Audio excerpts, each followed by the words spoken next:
Good morning guys! Good morning po! Mega love shout everyone. Thank you Lord dahil may pagkain tayo today guys. Ayan, sa mga subscriber ko po, thank you so much sa panunod lagi ng mga video ni Ate Mars. Kahit ito lang mga video-video natin guys. Maraming salamat po sa inyo. Sa walang sawa nyo pong panunod ng mga video-video ni Ate Mars. Okay guys, today's video po ito. Bibidyohan ko po ang aming hapunan for today. Ito guys ang aming hapunan today. Ayan, yung langka ako, minatamis ko kasi sayang naman po. Kaya ginawa ko na lang siyang minatamis para may dessert tayo. Hindi nito guys, nagprito ako ng tilapia.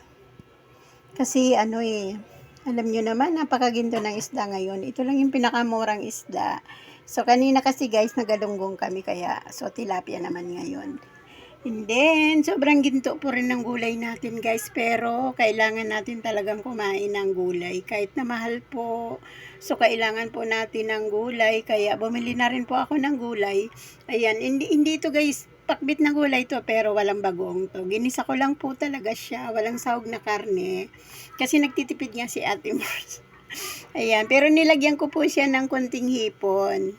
Ayan, hindi nyo na nakita yung hipon dyan kasi maliliit lang siya guys. And then meron po tayong saging. Ayan, kain po tayo ng hapunan guys. Ang ating latunda na saging.